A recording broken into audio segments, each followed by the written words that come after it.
O céu e o inferno. Primeira parte. Capítulo 9.2. Os demônios segundo a Igreja. 7. Satanás, o chefe ou o rei dos demônios, não é, segundo a Igreja, uma personificação alegórica do mal, mas uma entidade real, praticando exclusivamente o mal, enquanto Deus pratica exclusivamente o bem. Tomemo-lo, pois, tal qual nolo representam. Satanás existe de toda a eternidade, como Deus, ou ser-lhe-á posterior. Existindo de toda a eternidade é incriado, e, por consequência, igual a Deus. Este Deus, por sua vez deixará de ser único, pois haverá um Deus do mal. Mas se lhe for posterior, neste caso passa a ser uma criatura de Deus. Como tal, só praticando o mal por incapaz de fazer o bem e tampouco de arrepender-se, Deus teria criado um ser votado exclusiva e eternamente ao mal. Não sendo o mal obra de Deus, seria contudo de uma das suas criaturas, e nem por isso deixava Deus de ser o autor, deixando igualmente de ser profundamente bom. O mesmo se dá, exatamente, em relação aos seres maus chamados demônios. 8. Tal foi, por muito tempo, a crença neste sentido. Hoje dizem, e Deus, que é a bondade e santidade por excelência, não os havia criado perversos e maus. Nota de Allan Kardec, as citações seguintes são extraídas da Pastoral de Monsenhor Gousset, cardeal arcebispo de Reims, pela Quaresma de 1865. Atentos ao mérito pessoal e à posição do autor, podemos considerá-las a última expressão da Igreja sobre a doutrina dos demônios. A mão paternal que se apraz imprimir em todas as suas obras o cunho de infinitas perfeições, como lara-os de magníficos predicados. As qualidades eminentíssimas de sua natureza, juntar as liberalidades da sua graça, em tudo os fizera iguais aos espíritos sublimes de glória e felicidade, subdivididos por todas as suas ordens e adstritos a todas as classes, eles tinham o mesmo fim e idênticos destinos. Foi seu chefe o mais belo dos arcanjos. Eles poderiam até ter alcançado a confirmação de justos para todo o sempre, e serem admitidos ao gozo da bem-aventurança dos céus. Este último favor, que deverá ser o complemento de todos os outros, constituía o prêmio da sua docilidade, mas dele desmereceram por insensata e audaciosa revolta. Qual foi o escolho da sua perseverança? Que verdade desconheceram? Que ato de adoração, de fé, recusaram a Deus? A Igreja e os anais das Santas Escrituras não nolo dizem positivamente, mas certo parece que não aqueceram a mediação do Filho de Deus, nem a exaltação da natureza humana em Jesus Cristo. O Verbo divino, Criador de todas as coisas, é também o mediador e salvador único, na terra como no céu.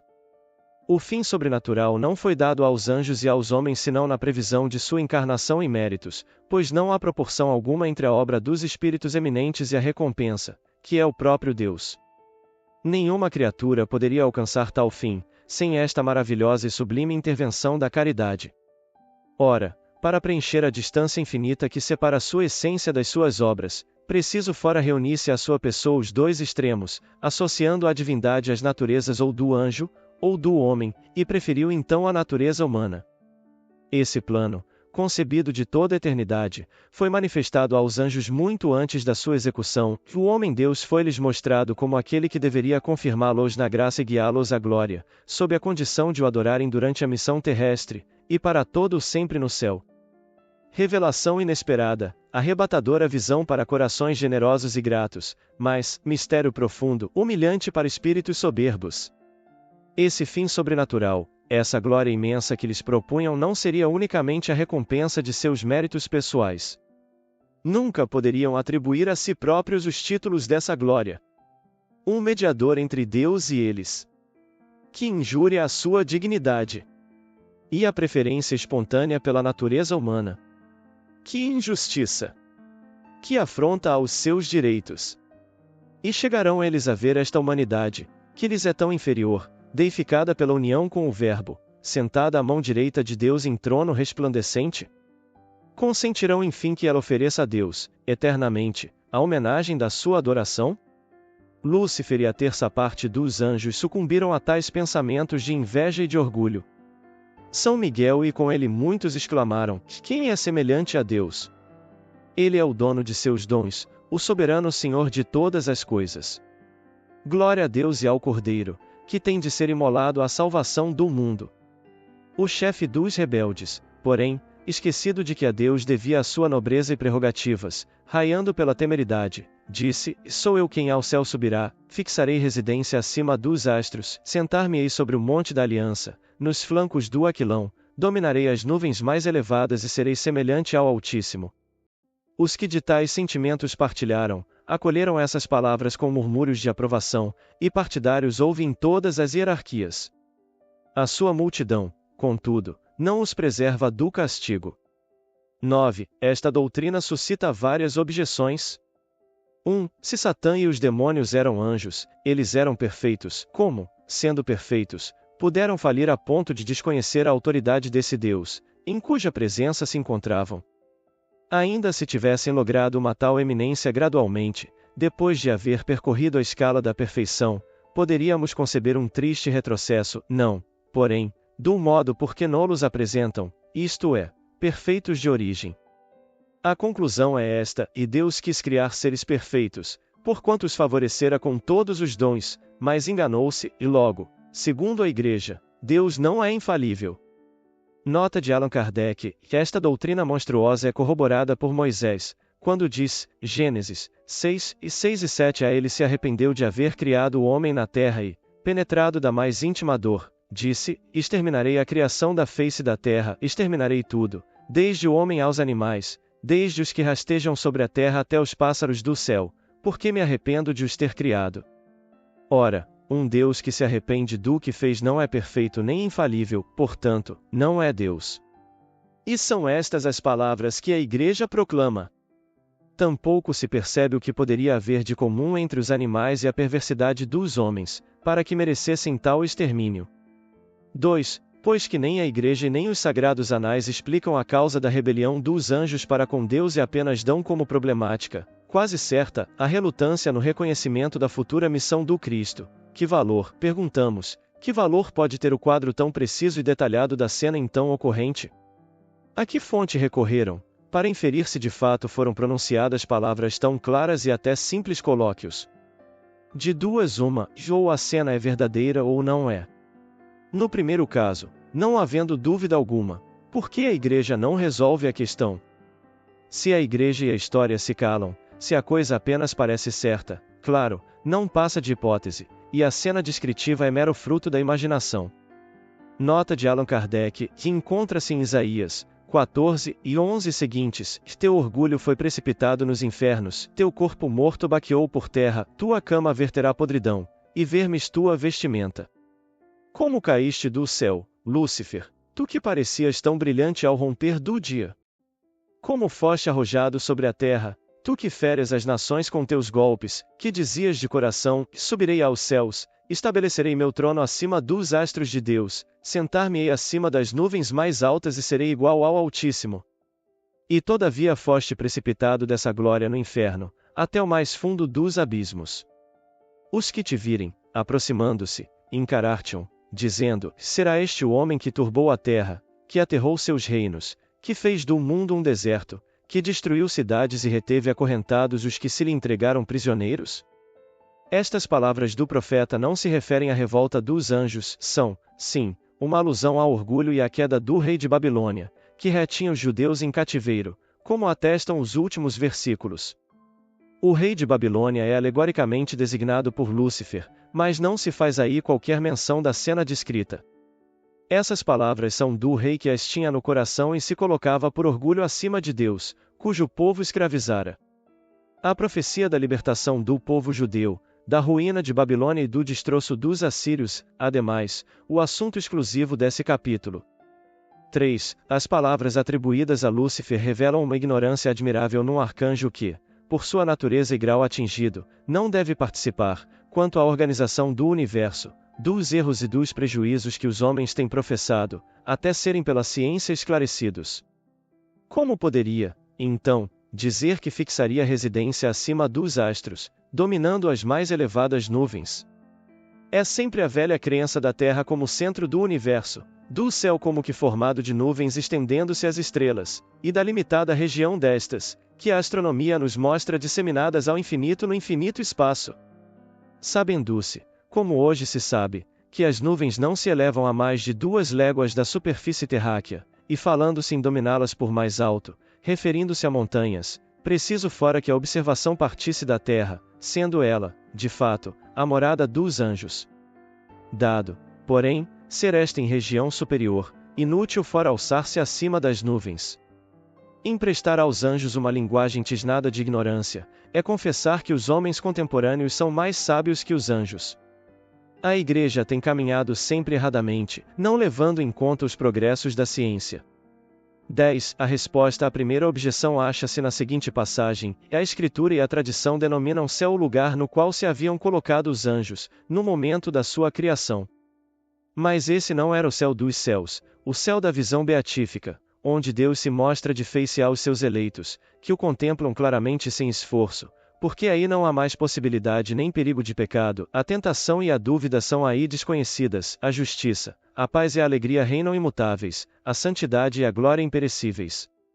Era, portanto, outra região celeste, uma esfera luminosa e afortunada, essa em que permaneciam tão nobres criaturas favorecidas pelas divinas comunicações, que deveriam receber com fé e humildade até serem admitidas no conhecimento da sua realidade, essência do próprio Deus.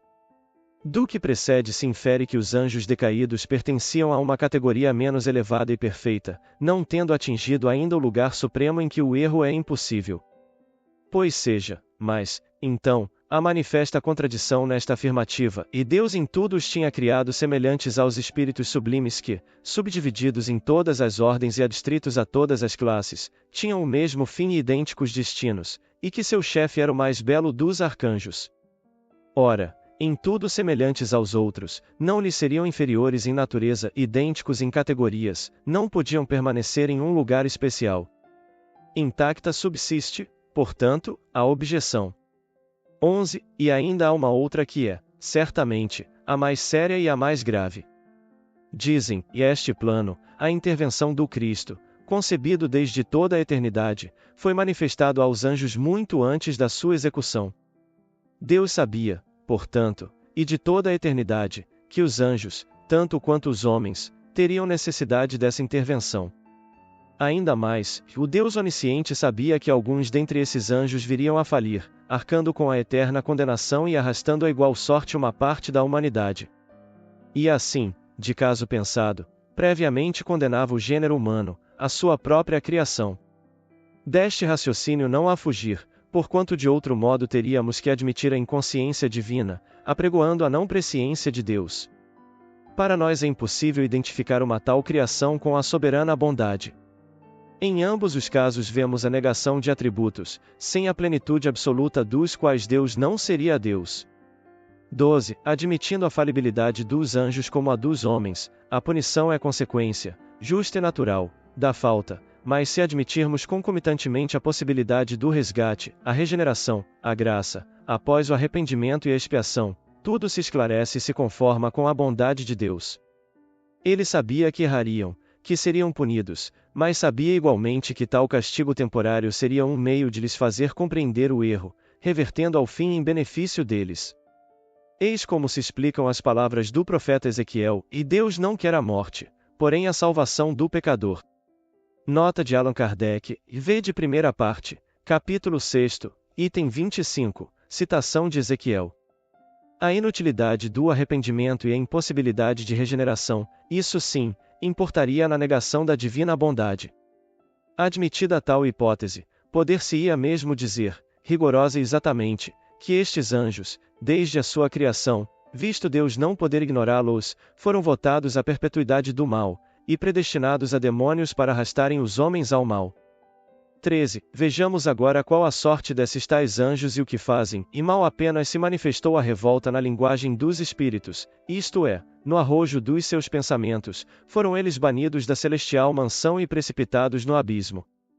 Por estas palavras entendemos que foram arremessados a um lugar de suplícios, no qual sofrem a pena de fogo, conforme o texto do Evangelho, que é a palavra do Salvador. Ide, malditos, ao fogo eterno preparado pelo demônio e seus anjos. O apóstolo Pedro expressamente diz que Deus os prendeu às cadeias e torturas infernais, sem que lá estejam, contudo, perpetuamente, visto como só no fim do mundo serão para sempre enclausurados com os réprobos. Presentemente, Deus ainda permite que ocupem lugar nesta criação, à qual pertencem, na ordem de coisas idênticas à sua existência, nas relações enfim que deviam ter com os homens, e das quais fazem o mais pernicioso abuso. Enquanto uns ficam na tenebrosa morada, servindo de instrumento da justiça divina contra as almas infelizes que seduziram, outros, em número infinito, formam legiões e residem nas camadas inferiores da atmosfera, percorrendo todo o globo. Envolvem-se em tudo que aqui se passa, tomando mesmo parte muito ativa nos acontecimentos terrenos em ponto.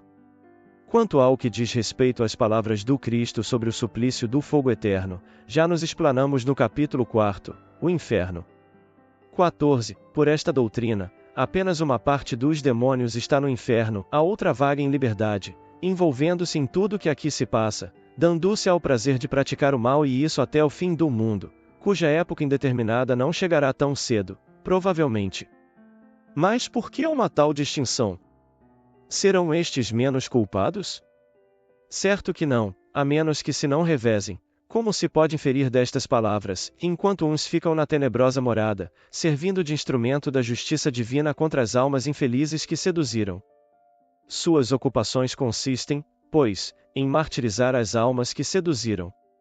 Assim, não se encarregam de punir faltas livre e voluntariamente cometidas, porém as que eles próprios provocaram. São ao mesmo tempo a causa do erro e o instrumento do castigo e, coisa singular, que a justiça humana por imperfeita não admitiria, a vítima que sucumbe por fraqueza, em contingências alheias e porventura superiores à sua vontade, é tanto ou mais severamente punida do que o agente provocador que emprega astúcia e artifício, visto como essa vítima, deixando a terra, vai para o inferno sofrer sem tréguas, nem favor, eternamente, enquanto o causador da sua primeira falta, o agente provocador, goza de uma tal ou qual dilação e liberdade até o fim do mundo. Como pode a justiça de Deus ser menos perfeita que a dos homens? 15. Mas ainda não é tudo, e Deus permite que ocupem lugar nesta criação, nas relações que com o homem deviam ter e das quais abusam perniciosamente. Deus podia ignorar, no entanto, o abuso que fariam de uma liberdade por ele mesmo concedida? Então, por que a concedeu?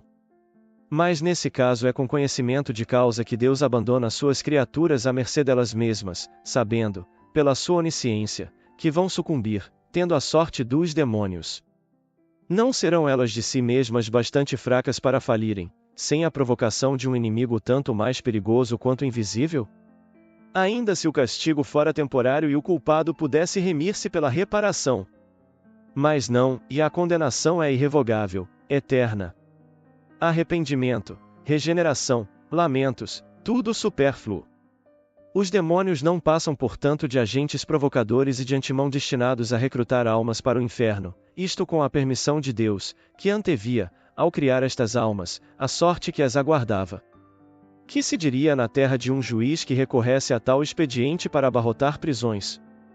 Estranha ideia que nos dão da divindade, de um Deus cujos atributos essenciais são justiça e bondade soberanas. E dizer-se que é em nome de Jesus, daquele que só pregou amor, perdão e caridade, que tais doutrinas são ensinadas. Houve um tempo em que tais anomalias passavam despercebidas, porque não eram compreendidas nem sentidas. O homem, curvado ao jugo do despotismo, submetia-se à fé cega, abdicava da razão. Hoje, porém, que a hora da emancipação soou, esse homem compreende a justiça, e, desejando-a tanto na vida quanto na morte, exclama, não é, não pode ser tal, ou Deus não fora Deus.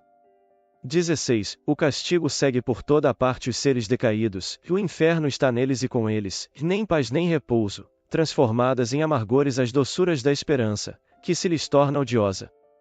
A mão de Deus desferiu-lhes o castigo no ato mesmo de pecarem, e sua vontade galvanizou-se no mal tornados perversos, obstinam-se em o ser e sê-lo para sempre.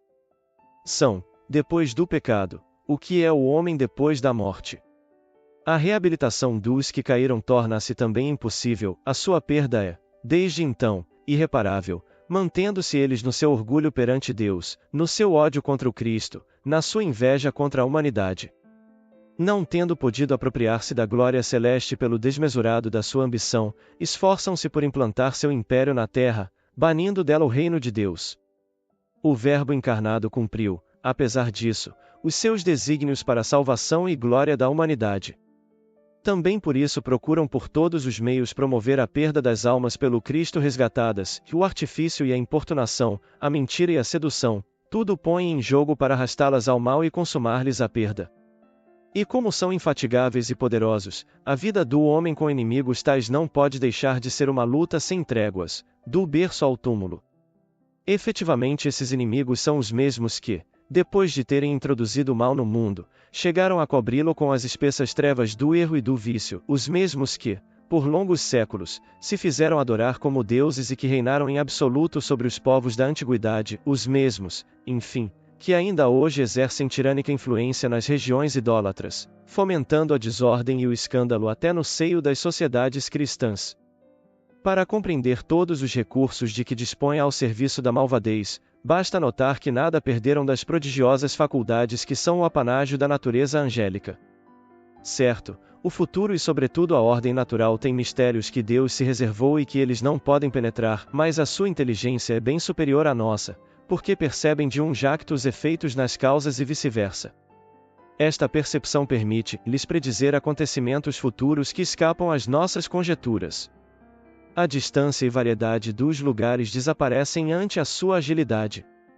Mais prontos que o raio, mais rápidos que o pensamento, acham-se quase instantaneamente sobre diversos pontos do globo e podem descrever, à distância, os acontecimentos na mesma hora em que ocorrem.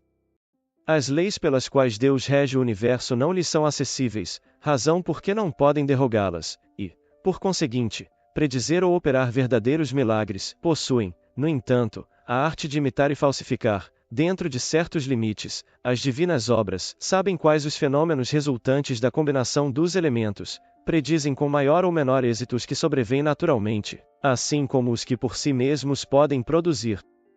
Daí os numerosos oráculos, os extraordinários vaticínios que sagrados e profanos livros recolheram, baseando e acoroçoando tantas e tantas superstições. A sua substância simples e material subtrai-os às nossas vistas, permanecem ao nosso lado sem que os vejamos, interessam-nos a alma sem que nos firam o ouvido. Acreditando obedecer aos nossos pensamentos, estamos no entanto, e muitas vezes, debaixo da sua funesta influência. As nossas disposições, ao contrário, são deles conhecidas pelas impressões que delas transparecem em nós, e atacam-nos ordinariamente pelo lado mais fraco. Para nos seduzirem com mais segurança, costumam servir-se de sugestões e engodos conformes com as nossas inclinações. Modificam a ação segundo as circunstâncias e os traços característicos de cada temperamento. Contudo, suas armas favoritas são a hipocrisia e a mentira.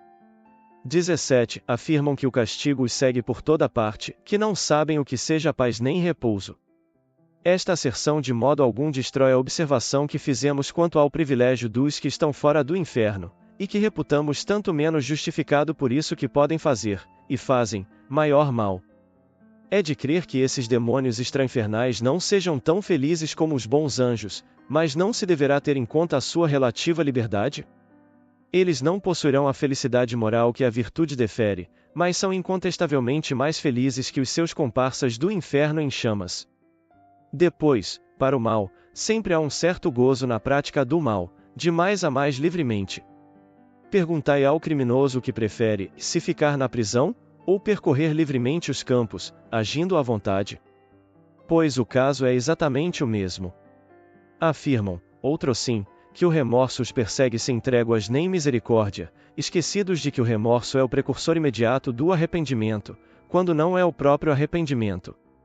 Tornados perversos, obstinam-se em o ser, e sê-lo para sempre. Mas desde que se obstinam em ser perversos, é que não têm remorsos, do contrário, ao menor sentimento de pesar, renunciariam ao mal e pediriam perdão. Logo, o remorso não é para eles um castigo. 18. São, depois do pecado, o que é o homem depois da morte. A reabilitação dos que caíram torna-se, portanto, impossível. Donde provém essa impossibilidade? Não se compreende que ela seja consequência de sua similitude com o homem depois da morte, proposição que, ademais, é muito ambígua. Acaso provirá da própria vontade dos demônios? Porventura da vontade divina? No primeiro caso, a pertinácia denota uma extrema perversidade, um endurecimento absoluto no mal, e nem mesmo se compreende que seres tão profundamente perversos pudessem jamais ter sido anjos de virtude, conservando por tempo indefinido, na convivência destes, todos os traços da sua péssima índole e natureza. No segundo caso, ainda menos se compreende que Deus inflija como castigo a impossibilidade da reparação, após uma primeira falta. O Evangelho nada diz que com isso se pareça. 19. A sua perda é desde então irreparável, mantendo-se eles no seu orgulho perante Deus. E de que lhe serviria não manterem tal orgulho, uma vez que é inútil todo o arrependimento? O bem só poderia interessá-los se eles tivessem uma esperança de reabilitação, fosse qual fosse o seu preço. Assim não acontece, no entanto, e pois se perseveram no mal é porque lhes trancaram a porta da esperança. Mas por que lhes trancaria Deus essa porta?